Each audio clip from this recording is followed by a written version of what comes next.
Welcome to sleepy classes. आज हम बात करने वाले हैं ग्लोव्स के बारे में एंड कलाकदल के बारे में। तो ग्लोव्स की बात करें, ग्लेशियर लेक आउटबर्स्ट, फ्लडिंग की बात यहाँ पे हो रही है एंड कलाकदल जिसने रिसेंटली यहाँ पे केरला के कोस्ट को हिट किया। दोनों ही बहुत छोटे छोटे कॉन्सेप्ट हैं, बट रिसेंटली इसकी अगर आप एग्जाम्पल्स की बात करें वो इंपॉर्टेंट बन जाते हैं एग्जाम पॉइंट ऑफ व्यू से। तो दोनों ही इन्वायरमेंटल चैलेंजेस हैं when it comes to disaster management, right. तो अब ग्लोव्स की बात कर लेते हैं। तो सबसे पहले हम नजर डालेंगे इसके डायग्राम के ऊपर, ठीक है। तो यहाँ पे अगर आपको डायग्राम में दिख रहा होगा वॉल ब्रीच वाला एरिया जो ये मार्क कर रही हूँ मैं, ये वाले एरिया को हम क्या बोलते हैं, या लेक ओवरफ्लो वाले एरिया को हम यहाँ पे क्या बोलते हैं, फ्रंटल मोरेन बोलते हैं, ठीक है। तो फ्रंटल मोरेन वाले एरिया में अब आप एक चीज़ को ध्यान रखिए, जब आप हिमालयन रिवर्स पढ़ते हैं हम ये चीज़ पढ़ते हैं कि जो रिवर है उसका सोर्स मेजरली हमें पता है क्या होता है, ग्लेशियर होता है। ग्लेशियर में पानी तो एकदम से अब नहीं आप देखते हैं कि पिघलेगा, है ना। तो वो पानी कहीं पे इकट्ठा होता है, उस वजह से रिवर की फॉर्मेशन होती है। तो वो पानी जहाँ पे इकट्ठा हो रहा है उसको हम ग्लेशियर लेक बोलते हैं, ठीक है। बट इसका रिवर सिस्टम से आज कुछ लेना देना नहीं है। क्यों? क्योंकि जो रिवर सिस्टम है वो अपना एक प्रॉपर वे आउट आप कह सकते हो, जो रिवर का हमारे पास कोर्स है वो डिसाइडेड रहता है, वो टाइमली चेंज भी होता रहता है एंड ओवर द टाइम एक फॉर्म होता है।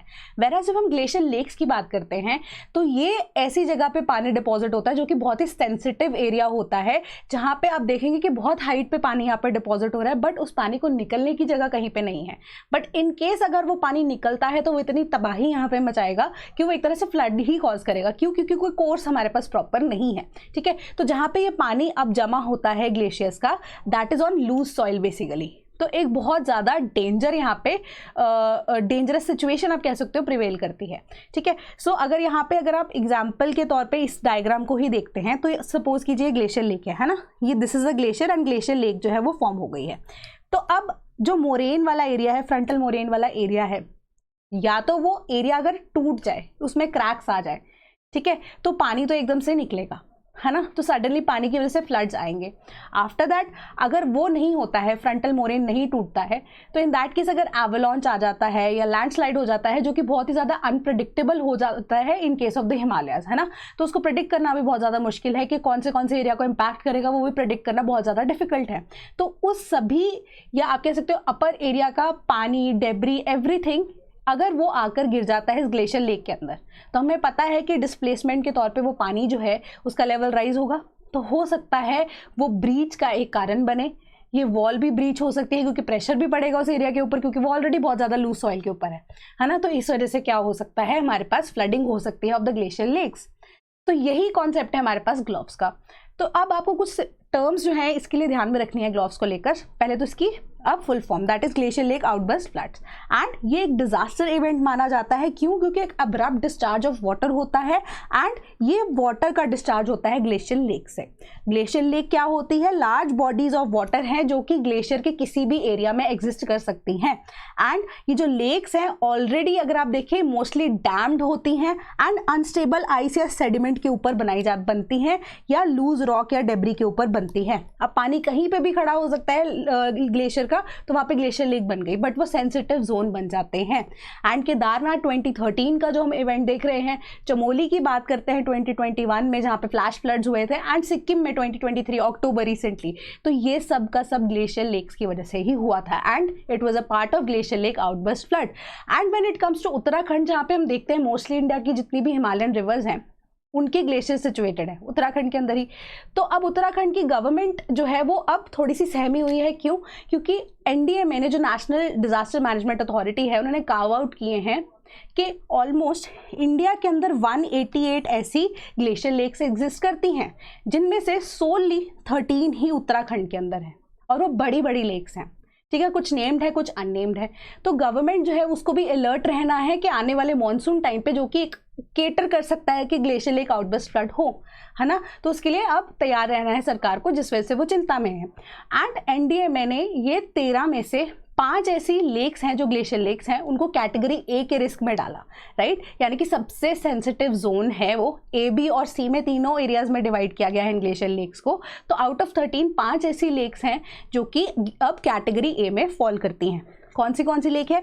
मबन लेक है, ठीक है, प्योंगरू लेक है, देन अनक्लासिफाइड लेक है जो कि डरमा बेसिन के अंदर है, एंड अनऑथराइज्ड क्लासिफाइड लेक्स हैं 2 या 3 जगहों पे, ठीक है, तो ये सब के लिए अब सरकार को यहाँ पे विजिलेंट होने की ज़रूरत है। तो सिक्किम में भी ऐसे ही फ्लड आए थे। मोस्ट प्रोबेबली अगर हम देखते हैं उत्तराखंड के अलावा जो हमारे पास साउथ ईस्टर्न तिब्बत वाला एरिया है, जो कि मोस्टली इंडिया के पास अगर जितना भी एरिया है वहाँ पे भी बहुत ज़्यादा ऐसे ही सेंसिटिव जोन या आप कह सकते हो ग्लेशियर लेक्स की फॉर्मेशन होती है ड्यू टू हाइट। एंड यहाँ पे क्लाइमेटिक चेंज की वजह से ग्लेशियर्स का हमें पता है मेल्टिंग रेट बढ़ गया है, एंड इसी वजह से ग्लेशियर्स फास्टर रेट पे मेल्ट करेंगे, और भी ज़्यादा फॉर्मेशन होगी यहाँ पे ग्लेशियर लेक्स के, एंड फ्लडिंग के चांसेस भी और ज़्यादा बढ़ सकते हैं। And that was all with respect to glacier lakes. अब हम कलाकदल की बात करते हैं। तो कलाकदल ने रिसेंटली अब केरला के कोस्ट को यहाँ पे हिट किया है, ठीक है। तो कलाकदल की जब हम बात करते हैं, इसको हम तो सुनामी के साथ भी कंपेयर कर लेते हैं, बट ये सुनामी से डिफरेंट रहता है, वो भी हम देखेंगे कैसे। तो कलाकदल को हम देखें, कीवर्ड सबसे पहले तो कोस्टल फ्लडिंग इसको बोला जाता है, एंड प्री मॉनसून के टाइम पे जनरली हमेशा ही होती है। But one thing that makes it different from others is that कि जनरली अगर हम देखें तो प्री मॉनसून टाइम पे ये इंडियन ओशन के एरिया में जनरली होती है, बट जो इस बार कलाकदल हिट किया है वो साउथ अटलांटिक ओशन की तरफ से इंडिया की तरफ आया है, जो कि 10,000 किलोमीटर अप्रॉक्सीमेटली इंडिया से दूर है, ठीक है। तो अब पॉइंट ऑफ अकरेंस 10,000 किलोमीटर दूर है और उसका इम्पैक्ट इंडिया में इतना ज़्यादा पड़ा है automatically. So this is the difference regular और अभी के बीच में, ठीक है। एंड इनको हम स्वेल वेव्स भी बोलते हैं, and south west coast of India पे जनरली हम देखते हैं कि ये होता है। आफ्टर दैट अगर हम कला की बात करें तो इसको थीफ बोलते हैं लोकल लैंग्वेज में, एंड कदल को हम बोलते हैं सी। तो अब इसको हम कला कदल बोलते हैं, that is thief of the sea. And इसी टर्म को कला कदल को यूनेस्को ने भी अब फॉर्मली एग्री किया था कि हाँ हम इसको मान लेते हैं, एंड 2012 में इसे एक्सेप्ट किया गया as a normal and accepted term UNESCO ने, ठीक है। तो कलाकदल ये है, एंड बेसिकली ये अब फॉर्म किस वजह से होता है, या तो हरिकेन्स की वजह से, या जब हम बोलते हैं कि हमारे पास बहुत हाई इंटेंसिटी यहाँ पे विंड्स बनती हैं, जिनको हम क्या बोलते हैं, गेल विंड्स बोलते हैं, ठीक है। कि बहुत ही ज़्यादा लो प्रेशर एरिया बन गया है जिस वजह से बहुत ज़्यादा डेंस फॉर्मेशन ऑफ क्लाउड्स हो रही है, एंड फाइनली हमारे पास गेल विंड्स बन गई हैं, ठीक है। तो बेसिकली हमारे पास होता क्या है कलाकदल के टाइम पे कि जो पानी है उसमें एनर्जी ट्रांसमिट करता है, एयर के थ्रू हो जाती है, एयर के थ्रू होती है। हरिकेन्स के लिए अगर आप डायग्राम को ध्यान से देखें कि अब ट्रॉपिकल फिनोमिना है हरिकेन्स की, जब हम बात करते हैं तो हरिकेन की एक आई होती है हमारे पास।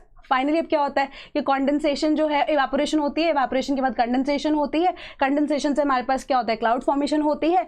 साइड से हम देखते हैं कि हॉट वार्म एयर जो है वो भी राइज कर रही है, कोल्ड एयर वो भी फॉल कर रही है, मॉइस्चर कट हो नहीं रहा है, एंड देन काउंटर क्लॉकवाइज हमारे पास स्टॉर्म की रोटेशन होती है, हरिकेन की फॉर्मेशन होती है।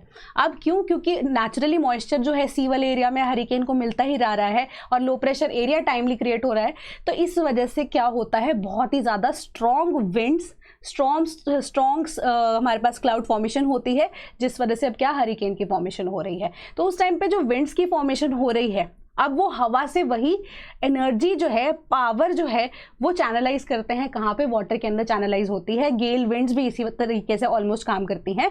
तो इसी वजह से अब क्या होता है कि ये पानी के अंदर इतनी ज़्यादा एनर्जी एयर के थ्रू जाती है कि उसका इम्पैक्ट आप देख लीजिए कि 10,000 किलोमीटर तक भी यहाँ पे इंडिया में देखने को मिल रहा है। दैट इज़ कलाकदल।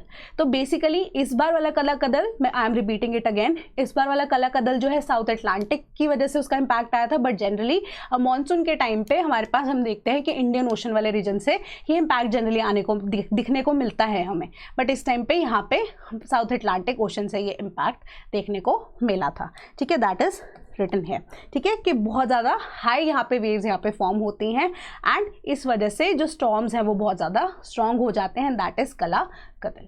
सो आई होप ये आपको टर्म्स या छोटे छोटे कॉन्सेप्ट समझ में आ गए होंगे, and in case of any doubt please comment, and that was all for today. Thank you so much.